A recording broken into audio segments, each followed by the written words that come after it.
নমস্কার, আমি সহেলি। সহেলির গল্পে সবাইকে ওয়েলকাম। আজ আবার চলে এসেছি নতুন একটা গল্প নিয়ে। আজ আমরা সকাল সকাল তাড়াতাড়ি রেডি হয়ে সবাই মিলে যাব দার্জিলিং জু দেখতে। তার আগে আমাদের ব্রেকফাস্ট করে নিতে হবে, তাই এই হোটেলে আমরা ব্রেকফাস্ট করার জন্য ঢুকি। মেনু কার্ড দেখে চারজন আমরা 4 রকমের আইটেম অর্ডার করি। বাবাই নেয় পুরি সবজি, অভির জন্য আলুর পরোটা, মায়ের জন্য বাটার টোস্ট আর আমার জন্য এগ টোস্ট। কিছুক্ষণের মধ্যে আমাদের পছন্দ মতো আইটেম আমাদের সামনে দিয়ে যায়।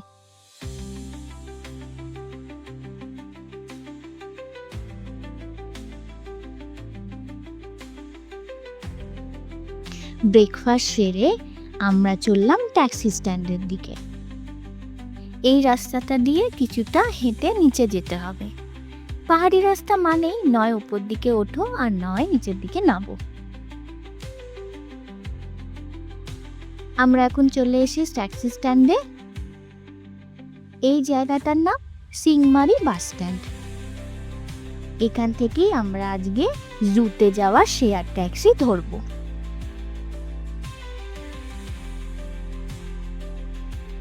আমাদের এখন রাস্তাটা ক্রস করে ওই পারে যেতে হবে, কেন জুতে যাওয়ার ট্যাক্সি আমরা ওই পার থেকেই পাবো।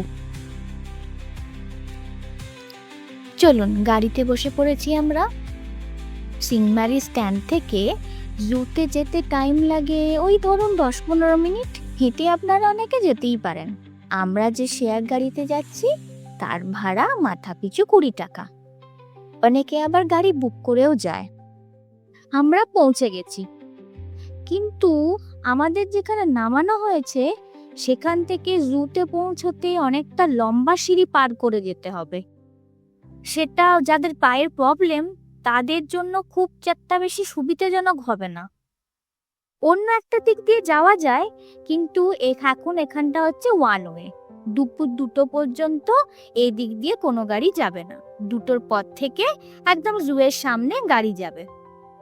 আমার আর রবির খুব একটা প্রবলেম হচ্ছিল না, কিন্তু বাবাই আর মায়ের একটু সমস্যা হচ্ছিল, তাই ওরা ধীরে সুস্থে উপরে উঠছিল। আর এই যে আমরা জুয়ের প্রায় কাছেই পৌঁছে গেছি, আর একটা মাত্র ব্যাংক ঘুরলেই আমরা জুয়ের গেটের সামনে পৌঁছে যাব। এসে গেছি আমরা এখন জুয়ের গেটের সামনে। আমাদের এবার টিকিট কাটতে হবে। টিকিটের প্রাইস পার হেড 110 টাকা। জু খোলে কিন্তু সকাল 8:30 আর বন্ধ হয় বিকেল 4টে। ও আর একটা কথা, বৃহস্পতিবার কিন্তু জু বন্ধ থাকে। ভিতরে ঢুকেই আমাদের সাথে প্রথমেই দেখা হলো এই কিউট পান্ডাস। এই নিয়ে 3বার আসলেও এত ভালোভাবে কাছ থেকে কোনোদিন দেখতে পাইনি। দেখলেই মনে হয় কোলে তুলে নি। একদম গাটা দেখুন, পুরো ভেলভেটের মতো চকচকে। এ গাছ থেকে ও গাছ ঘুরে বেড়াচ্ছে। তারপরে এলাম পাখিদের জায়গায়। বিশ্বাস করুন, এত ধরনের কালারফুল পাখি দেখে আমার তো ভীষণ ভালো লাগছিল। কোথাও আছে পাহাড়ি টিয়া, কোথাও আছে পাহাড়ি ময়ূর, কোথাও বা আছে ম্যাকাও।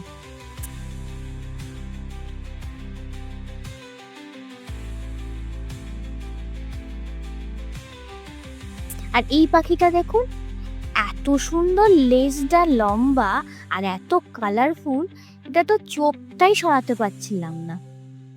সামনে থেকে ম্যাকাওগুলোকে দেখে আমার মনে হচ্ছিল ভগবান সব থেকে বেশি রঙিন আর সুন্দর এদেরকেই বানিয়েছে।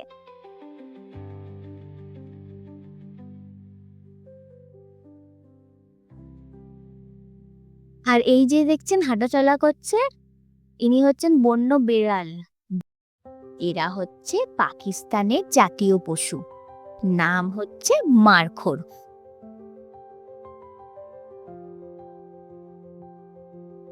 তারপরে দেখতে পেলাম স্নো লেপার্ডকে। এরা দুজনে মিলে বেশ খেলাই করছিল ভেতরে। তারপর দেখতে পেলাম সাদা বাঘকে। আগের বার এসে দেখতে পাইনি।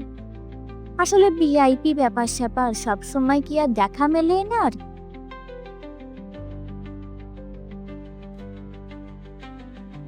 আর এই যে হচ্ছে রয়্যাল বেঙ্গল টাইগার, এনার থাবা, এনার হাবভাব আর এনার গর্জন সবকিছুই রয়্যাল। তারপর খাঁচায় কিছু বাঁদর দেখতে পেলাম, সব এক জায়গায় জড়ো হয়ে বসে ঘুমোচ্ছিল।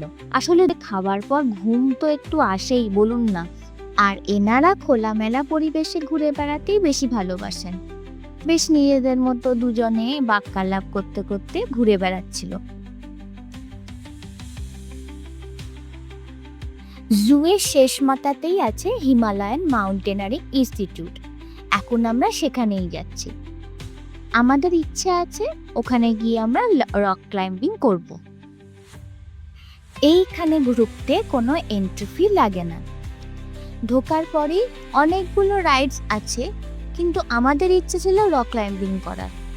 কিন্তু দুঃখের ব্যাপার, কিছু কারণবশত রক ক্লাইম্বিং বন্ধ ছিল। রক ক্লাইম্বিং করিনি বলে একটু মন খারাপ হলেও জায়গাটা দেখে মন ভরেই গেছে। পাহাড়ের ওপরে এমন একটা জায়গা জাস্ট ভাবা যায় না। আর এখানে একটা মিউজিয়াম আছে, সেখানে পর্বত আরোহীদের নানা রকমের ব্যবহারযোগ্য জিনিসপত্র রাখা আছে। কিন্তু ফটোগ্রাফি স্ট্রিক্টলি প্রহিবিটেড বলে আপনাদের কোনো সেটার ফুটেজ দেখাতে পারবো না।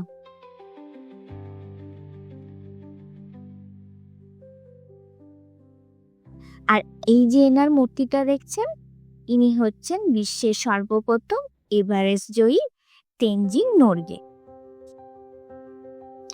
জু থেকে বেরিয়েই আবার আমরা শেয়ার ট্যাক্সি করে চললাম বাতাসিয়া লুপের দিকে। বাইরে আজ প্রচন্ড ঠান্ডা হাওয়া দিচ্ছে, এতটুকুনি রোদ ওঠেনি জানেন। আমরা এসে গেছি এখন বাতাসিয়া লুপের মধ্যে। এখানে আসবে আর এই আই লাভ দার্জিলিং এর সামনে ফটো তুলবে না এমন লোকজন খুব কমই আছে। হঠাৎই দেখতে পেলাম কুঝিকঝিক শব্দ করে টয় ট্রেন তার দেশলাই বাক্সের মতো কামরা নিয়ে পাহাড়ের গা ঘেঁষে তার আঁকা বাঁকা পথ ধরে নিজের গতিতে এগিয়ে চলেছে।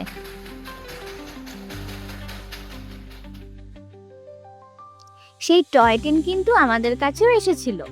আসলে এনজিপি থেকে যে টয় ট্রেনগুলো ছাড়ে তার সবকটাই বাতাসিয়া লুপের ওপর দিয়েই যায়। বেশ খানিকক্ষণ থামেও জানেন এখানে। যাদের ধরুন দার্জিলিং এসে টয় ট্রেন চাপার শখ মেটেনি, তারা কিন্তু এই সময় বাতাসিয়া লুপে টয় ট্রেন চড়ার শখ মিটিয়ে নিতে পারবেন। আমরাও তাই করেছিলাম। ট্রেন থামার সাথে সাথে আমরা ওখানে গিয়ে ট্রেনের সামনে ফটো আর ভিডিও তুলেছিলাম।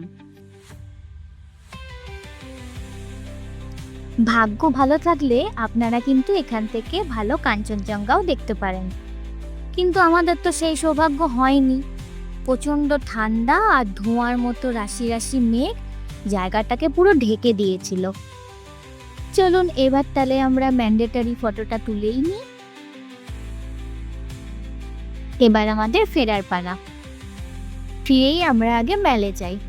আসলে আগের দিন তো আমরা ভালো করে মেলে ঘুরতে পারিনি, তাই বিকেল বিকেল যেহেতু চলে এসেছি, আমরা অনেকক্ষণ ধরে মেলে গল্প করব। এবার মেলে বসে চারজনে মিলে আমরা প্ল্যান করছিলাম আজ রাতে ডিনারটা আমরা সবাই মিলে গ্লেনিসে করব। কিন্তু বাবাই মা যেতে রাজি হলো না। বলল আজ সকাল থেকে অনেক ঘোরাঘুরি হয়েছে, খুব টায়ার্ডও লাগছে, তোরা দুজন যা, আমরা আর যাব না।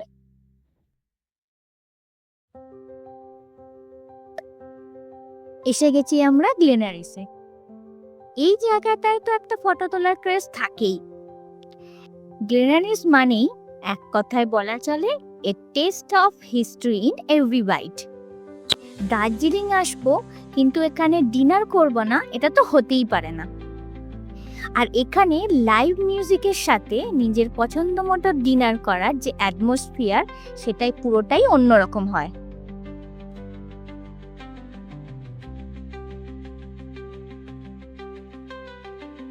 মেনু কার্ডে অনেক ধরনের ভ্যারাইটিস আইটেম দেখে আমরা অর্ডার দিয়েছিলাম mixed fried rice, dragon chicken, আর দিয়েছিলাম একটা continental dish, chicken streak. Live music শুনতে শুনতে আমরা আমাদের পছন্দ মতো সুস্বাদু ডিনার করছিলাম।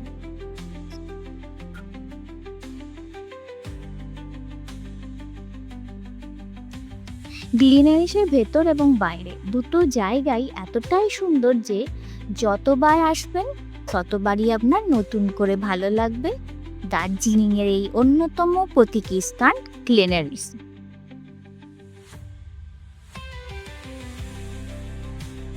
ডিনার কমপ্লিট, এবার আমাদের হোটেলে ফিরতে হবে।